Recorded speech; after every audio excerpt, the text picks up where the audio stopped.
Righty, welcome everyone. Welcome again. Awesome time we've been having throughout the day, and thank you. As we'll give people a couple more seconds to trickle in. I'm excited about this session. Selfishly, I always think about like today. The theme has always been revenue alignment. That's what we've been focusing on today. And if you've been in some of our sessions before, you started to see like just some of the different themes that we've been able to have. The reason why I'm so excited about this session in particular is because we've done the impossible. We've gotten marketing, sales, and ops in the same room, and it's not just hey, people that haven't done this in a while. These are people that are doing it now, and this is problems that are top of mind for everyone. So I'm really excited about the panel that we have here. I am Damon. I'll be the moderator today. But as I say, selfishly, I'm going to get out of the way, have the team introduce themselves, and then we're going to jump into some questions. And then as you are having some questions in the chat and the Q&A, I will take it and share with the team. Awesome. So let's start off with, we'll do Joe, Patrick, Sergey, just do a quick round of intros, and then we'll jump into the questions and get it right away. All right. Well, welcome everyone. It's glad to be on this panel. My name is Joe. I'm the VP of Growth Marketing at a company called Ontra. We do contract automation specifically for private markets. I've been doing marketing for last 15 years or so. I've built and led two BDR, SDR teams in that time. And probably I've worked really closely with SDR, BDR leaders probably in the last 4 or 5 roles I've held. Yeah, obviously really excited to be speaking with everyone today and with the team here. But my name is Patrick Williams. I'm the Director of Global Sales Development over at Regal. Just a little bit about Regal. We're an outbound phone and SMS sales solution built for B2C brands exclusively.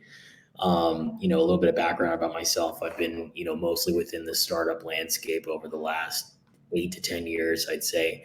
Have been mostly on the top of funnel side. So really excited to dive deep and give you guys some context into what we're doing possibly at Regal, but more or less, what I've experienced in my past. Awesome. Hi, everyone. Sergey, Director of Sales Operations at a company called CommerceIQ. Series D vertical SaaS startup in the e-commerce space. My background is largely in building sales ops from the ground up, so I've done that a couple times now. Have seen both enterprise sales motions as well as SMB, so like very different sales cycles and all that. And prior to that, I actually had a brief stint as an AE and sales leader. Awesome. Thank you all three. So in case you don't already know, as I said, we have marketing here, we have SDR here, we have ops, and what we really want to talk about today is like how we can interlock these three. Because the big thing I always talk about is like, how do we get predictable? We want a predictable motion. It sounds like, not for lack of it, but you were the senior man here. You mentioned 15 years. So let's kick it off with you with all your knowledge. I'm curious, like, how would you define alignment, or what does an ideal alignment look like across all these different functions? Yeah, I want to kick off by saying I love my sales partnership. So, I'm ssure we all watch, what's the startup guy's name who always hates on marketing? My perspective on all that is I literally cannot be successful and I wouldn't have a job unless I had deep partnership and alignment with my sales partners, right? So we kick off there. And then how do I drive alignment? I really think about it in terms of three things: people, process, tools.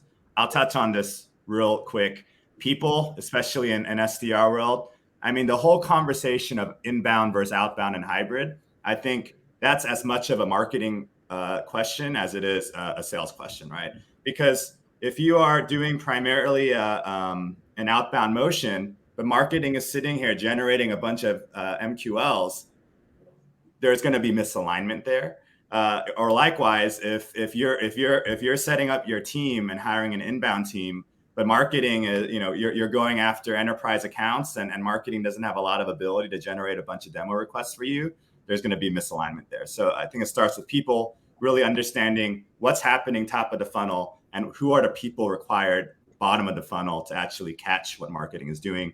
Then we talk about process, MQL follow-up process, time, and the systems required, campaign outreach, cadence, and what happens before events, what happens post events. These are things we need to work together and really figure out and have really solid SLAs to govern that handoff and what happens before. When I think of SLAs, time to first touch, time to disposition leads, and number of touches after the MQL is passed on. Finally, I think there's tools. I think the line between marketing and sales tools is blurring. Salesforce is as much of a marketing tool as it is a sales tool. Outreach, Sixth Sense, Drift, all of these tools require deep alignment to actually set up correctly and make effective for your organization. And one last thought on this, as I think about the question then of where does SDR, BDR belong? Does it belong in sales or marketing? My answer really is, who has the experience and the desire to best work through these three issues, right? I think a lot of people default to sales, but a lot of sales leaders actually don't want to work through the people, process, and tools required to make an SDR team effective. And likewise, it could also default to marketing. It's like, oh, we have a inbound motion, so it should go to marketing. And the reality is a lot of demand gen leaders have not had the experience needed to even know how to define an inbound, outbound versus hybrid, team structure. So I don't have a strong answer to that, but that's kind of the framework I'll think about it. Yeah, no, that's interesting. And, like you mentioned, the experience and desire. I haven't thought about that before. So that's really exciting to me to hear you think about it from that sense. Patrick, Sergey, anything you want to add on top of that? I think one kind of like very tangible and very basic thing that I would add is first of all, I like the way that you broke it down into those three. I think on some of those processes, and like you mentioned SLAs, you mentioned like qualification criteria, some of those, true alignment is those need to be written down. Unless it's written down and everyone on the team, down from the SDRs up to sales leadership, marketing leadership, everyone else has access to it, it's not alignment. And the reason I say this is I've seen so many times when people say it's aligned and like, oh yeah, we know exactly what it is. Unless it's written down, it's not aligned. And you talk to different people, they'll give you different SLAs, different expectations. So if your organization doesn't have that, I would just get everyone in a room and just have them write it down. Agreed. Yeah. I think I kind of comment on both those pieces. I think, if I'm going to add my two pieces, like, what is our common goal with all, three teams, right? It's to drive, incremental revenue for the organization. So I think, if we're looking at, people, process, tools, and SLAs, is it all enforcing that number one cause? Which is, how do we, provide more logos for the business? How do we make sure that, we are driving towards the one common goal, which is, how do we increase our average sales price or, our average contract value? So, nothing really too much to add there, but other than, what is the common goal for the go-to-market? Yeah. One last thought on this. I see a lot of marketing sales team do these things in a silo, like set up people, process, tools, define common goals, have their, marketing teams love to work out of Asana, sales teams love to work out of Google Docs, and they don't talk to each other until like the end of it. And by then it's already too late. And so I think really, if you don't like talking to, marketers, if you don't like talking to your sales leaders, like probably have a problem that you need to address first and foremost before we can even begin talking about alignment, and vice versa. Oh, that's good. As I'm going to throw a curveball like you, Joe, you mentioned tools. I'm always curious, should marketing and sales have different budgets? Yeah. I've always been in high growth situations, and I also recognize that marketing tends to have more discretionary budget. So, I'll use Sixth Sense as an example. I think when you set up a tool like Sixth Sense or Demand-Based correctly, it is as much of a sales tool as it is a marketing tool. That said, I also recognize that I tend to have the discretionary budget to get it set up and to prove the value. So I often pay for it at front. But then there comes a point when our sales teams are like, I cannot live without this. Then I start having the conversation with finance and sales, like, hey, maybe we should split the seat costs on this. But that's kind of how I tend to work with budgets. No, I love that. I love that. All you sales leaders out there, Patrick, be friends with your marketers. They have discretionary budgets. All right, Sergey, I have a question for you. One of the things we've been talking about all of today is about like, what does alignment look like? But I'd love for you to share. Have you thought about like, what are some of the top misconceptions about alignment that you've seen in your career so far? Yeah, I think there's like, two big ones come to mind, and some of this is off of honestly some of the points that you raised, Joe. One, I see all too often that companies say they have alignment when it actually doesn't exist. You talk to different folks and like, oh yeah, we're good on this, but then you actually dig in and you double click and it turns out that you don't. And so I think it's really important for any leaders to not just stay kind of at high level, but also dig in and see what that looks like. If you look at any fast growing organization, which is generally what I've been, if you look at your ICP, your target personas, your qualification criteria, realistically, those are probably going to evolve every 18 to 24 months, right? In the beginning, you could be focused largely on, hey, let's just get anyone in the door and talk to them. And then later on, it might get more and more focused on these are our ICPs and target personas. Let's really go after them. And so I think recognizing that it will change and having those discussions often so that sales and marketing leaders are in lockstep on that, I think is so important. And like on the concept of definitions, again, like if you have an SQL and people don't agree on what an SQL is, just get them in a room and write it down. Patrick, to what you were saying about like North Star metrics, what is the one North Star metric we're all working towards? Have really strong alignment about that. Is it ARR? Is it number of logos? What does that look like? And then I would say lean on RevOps and sales enablement if your organizations have those, because they can oftentimes be the glue between those departments. So that's kind of the first one. The other one I would say is there's no one size fits all approach. I think in a lot of these discussions, like sometimes people will have strong opinions of oh, SDRs need to be under marketing or under sales. Realistically, it will depend on so many things. It will depend on like the organizational maturity of your sales motion. It will depend on enterprise SMB, depend on the leadership that you have and like their strengths and bandwidth. And even things like your tech stack, like all of these things will vary. So there's no one size fits all approach. That's so good. That's so good. I am curious for the rest of Patrick, Joe, like have you guys thought about how your ICP evolved? We were joking about this backstage, but like how has your ICP evolved month 12 versus month 24? Have you guys thought about that? Yeah. Joe, you go ahead. No, go for it, bro. Yeah, no, I was just going to say like, here at Regal, even like, I joined roughly about 3 months ago and, we're a 2-year-old company. Our go-to-market's been around for just under a year, if not just a year. So, how we sold a year ago is completely different to what we're trying to evolve today, right? We were very much in a, somewhat of a spray and pray model, seeing what sticks. Now that we have more than 100 customers, our ICPs are getting more defined. The sub-industries within those ICPs also have very different, selling motions. So it's like we have to get a little bit more surgical with how we, go about, how we contact folks. It used to be, we were able to get to one person. Now we need to be a little bit more multi-threaded. So, to Sergey's point, things evolve, every 2 quarters, I feel, and what, we're trying to strive for today is going to be completely different to what we're trying to strive for in a year and a half, 2 years from now.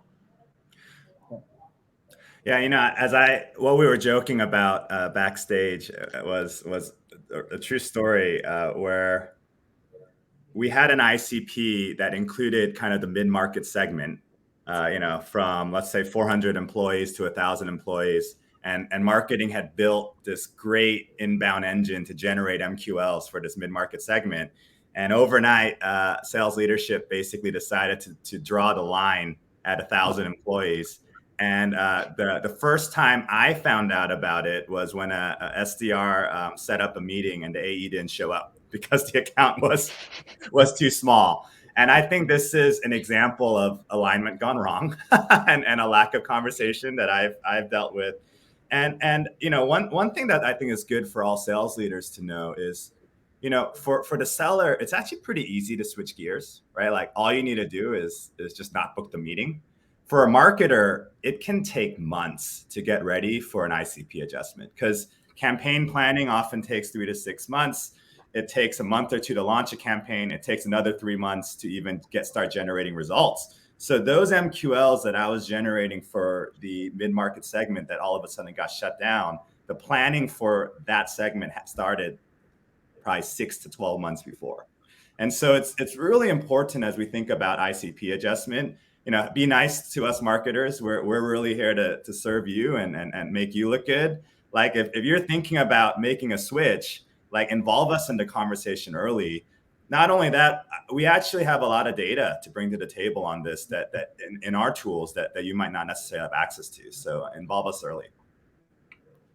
But Joe, I am curious, right? Because I've worked with marketing teams, and I'm the person that says, "Hey, this quarter we're going to go after this target persona," and not just for Joe, Sergey, the ops, and Patrick, BDR. It's like, what's the leeway? Because I always think there's always so many different priorities. Like, how much time do you need to get going? Can we turn this around in a week, or is it 6 months we need to get going? And how would you like to have that conversation to move towards alignment? If you ask the enterprise marketer in a large organization, they're going to tell you a year. I get that does not work for most of us, including myself. So I think it really, one framework I like to think of is crawl, walk, run. So Damon, you might say, hey, we're going to try to go after manufacturing next quarter. It's a brand new segment, industry vertical for us. And I'm like, cool. Well, if you wanted full persona research and customized one pagers and, all of those things, that's probably going to take me 6 to 9 months to really have it, a new page on the website, 6 to 9 months. But you want to try running a webinar and a blog post, we could probably get that together in the next 1 to 2 months, right? So it's really, as a marketer, we're always thinking about it. What's the crawl stage? What's the walk stage? What's the run stage? I think sales leaders typically want the run stage yesterday. Probably not realistic. So as we work together to really build that roadmap, I think, again, another place of alignment. I love it. We'll come back to that. Patrick, over to you. We're having some conversation just at backstage as well. It sounds like you just came from a meeting that involved this. So I am very curious, like, what are some techniques, some tools, or some, I hesitate to say this, best practices that you'd recommend to get us started and moving towards greater alignment? Yeah, I think, keeping tools limited, I think, for one, is something that I've seen, at past orgs where we've, gone ham on tools and essentially, we have every tool under the sun. I've been in organizations where we have no tools. I think use a tool what works best for your motion. And it's going to be different. I've been primarily with, B2B organizations, but, currently where I'm at today, we're B2B, but we're selling to businesses that sell to consumers. So our tool stack is going to be completely different than, a typical enterprise B2B company. So what I would say is keep your tools limited and make sure you use what, is best for your organization. But I think, what kind of stands out and where I've been in organizations where we've had great alignment is, do we have that common language towards the go-to-market? I feel like I've been in organizations where, we're not using a challenger or we're not using a command of the message. And, marketing, sales, CS, BDR, every single kind of department is doing their own thing. And I feel like where I have been in organizations where we have launched, essentially a sales methodology or a common language, we've seen great success. Everyone understands the entry criteria at a certain sales stage. Everyone understands the key activities that we need to input, the exit criteria to move things, up the funnel. So I think more or less, having that language that you can use, that everyone understands, is extremely effective. And I think that's kind of what I would say, what drives great alignment in my opinion. That's good. I guess, Joe, Sergey, how do you guys define stuff right now? Because there's a lot. There's SQL, there's SQO, there's SAO. Like, how do you guys put that on paper, and like, who decides that? Yeah, I think the reality is successful marketers are often forced to be bilingual. If you're not bilingual, you're probably not going to be a successful demand gen leader. And what I mean by bilingual is marketers love to talk in terms of MQLs, SALs, SQLs, SQOs, whatever. Sales leaders love to talk in terms of opportunities, stage 0, stage 1, stage 2, closed won, closed lost. And I would challenge both sides to become bilingual on the terms that matter. For my side, one thing that's really important for everyone on my team to understand is qualification criteria. And if we use MEDDIC, we should all be as intimately knowledgeable of what medic is and the gates and the exits required to pass through those stages as any AE on the team. And so, I think it's really about recognizing, hey, both sides speak two different languages. It's important for us to learn each other's language. And I think to have a documented place in a company wiki or a sales enablement tool or whatever it is you all use, where all that is defined and aligned on. Yeah, Sure. I would just add, I think a lot of that really resonated for me. And one thing that really jumps out is with any kind of those things, whether it's like clear definitions, rolling out medic, or even like tools, as you were talking about, Patrick, I think it comes down to the why behind it. And I think it's easy to focus oftentimes on like, hey, are we actually aligned on like what tool we're going to use or what campaign we're running or anything like that? But I would encourage everyone to take a step back and ask, what's the why behind this? Like, what are we actually trying to solve for? And it could be, hey, we're trying to get account planning going. How can we do that? And then the question is, do we need a tool or do we need something else? Could also be something along the lines of like, for a campaign that you're running, you could have a goal of, hey, we want to prove out to see if this new industry actually makes sense for us and if we can get some early traction there. And if you align on that why, then it's then easy to dive into it and say, okay, great. Well, maybe we don't need a full scale marketing campaign. Maybe we just need a couple basics to prove this out. So focus on the why and then everything else follows. Yeah. It's helpful. And they remind me of something. I'm curious about the cadence that you guys are all running for individual teams. Like I know when I run my team, sometimes I don't talk to my marketing team for a month, but I'm always meeting with my AE leaders. Like, what does the cadence look like, you guys? And or what does an ideal cadence look like across the different orgs of meeting together? Yeah, I could kick off. I'm actually pretty happy with the cadence that we're currently running at Ontra. We have a bi-weekly pipeline meeting, which is just sales and marketing leadership. So, those are your VPs and your RVPs, senior director types. And that's really a meeting to align on how pipeline is going and to adjust to the changes that happen. We have a weekly BDM and demand gen sync. So that's really a chance to align on events, campaigns, and operational issues. Both our sales and marketing ops leaders in that meeting as well.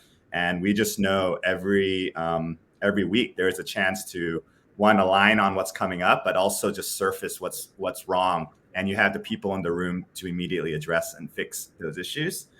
And I also have standing meetings with each of my marketing leader partners. So our VP of sales, all our RVPs, as well as our head of BDAs. That feels like a decent cadence. The other thing I'll say is I try to get my team in on as much sales meetings that make sense. So I love my teams to be a part of sales enablement meetings. I'm a big proponent of thinking about SKOs in terms of RKOs, revenue kickoffs, where it is about go-to-market alignment, and really just rethinking our meeting structure around alignment as opposed to sales and all the support structures. Yeah, I agree. I think we have a very similar cadence here at Regal. Now mind you, we just hired our first marketing function, our first CMO here at Regal. So more to come on our cadence. But I think where I've seen it work in the past is I'm tied to the hip to my marketing team and also my operations team. I think it's extremely important to have meetings with all of us in a room, making sure that we're understanding our key goals and activities that we're trying to focus on that week, that month, and more or less bring up the inconsistencies or the problems that we're seeing, so that we're all aware of what's going on. And that's a typical cadence that we have today, in the beginning of the week and also at the latter at the end of the week as well. Yep. Very similar on our side as well. The two that I would add is we have a weekly business review where we look at basically all the key metrics, all the key indicators for the business. And it actually including marketing, but it also includes product, because I do think there's something to be said about like what is product building to help drive the full funnel. And then two, we have a monthly cadence for our top prospects where sales and marketing leadership talk about, hey, what progress are we making and how can we maybe accelerate some of these? A little bit more informal and a little bit more kind of ad hoc. but I think it helps with coming up with some campaigns and some more like ABM motions from that. No, helpful. With 3 minutes to go, I have one question that we'll take it out and we'll leave comments for the end. Patrick, this is probably more geared with you, but I'm looking forward to see if Sergey and Joe can jump in. How do you think about specialization, inbound, outbound, enterprise, commercial? Like, how do you think about that? Love to hear your short answer there. Yeah. I think when you have a strong inbound machine, like it's great. Like, I think that's where I've seen, inbound work strong. I think if I'm looking at, inbound versus outbound, I'm a strong, believer in outbound motions and making sure that's, really done tight, and done right more specifically. I think, it depends on like where you're seeing the traffic as well, right? If you have a great brand and you're putting a lot of resources on the marketing end, and you're essentially, providing pipeline for the sales team to qualify, and then, essentially move through stage over stage, then it makes sense to maybe get into a more hybrid situation. But at least what we're doing here at Regal, we're focusing a lot on our outbound motion, knowing that pays a lot higher dividends than our inbound motion today. I would say for me, customer acquisition cost, like fully blended sales plus marketing. What does that look like? Might be a very ops answer, but what's the payback period and where can we get the most money for a bit, the most bang for a buck? Yep. I mean, I would just, what I've seen is it really comes down to average deal size, which Sergey is starting to talk about. For an SMB mid-market motion where average deal sizes are small, you probably actually can't afford a purely outbound motion. Marketing is a force multiplier where you can generate a bunch of leads to qualify and make money. If you're only going after 100 target accounts, probably not going to get a lot of demo requests there. So you're probably going to have more of an outbound motion with the marketing team that's supporting more and pipeline influence, and everything in the middle is probably more hybrid. This is kind of how I've seen it roll out. Amazing. Well, thank you all. Joe, I love what you talk about, the experience and the desire, like who is going to own that team. That's great there. Sergey, thank you for helping us to think about how our ICP has evolved. And Joe, appreciate you sharing more about the common knowledge and the common language. I think those are great. Thanks, everyone. If there's additional questions and comments, please feel free to send it over for our guests and our speakers today. Let's have a great rest of the day for everyone. Thanks. Thank you. See you.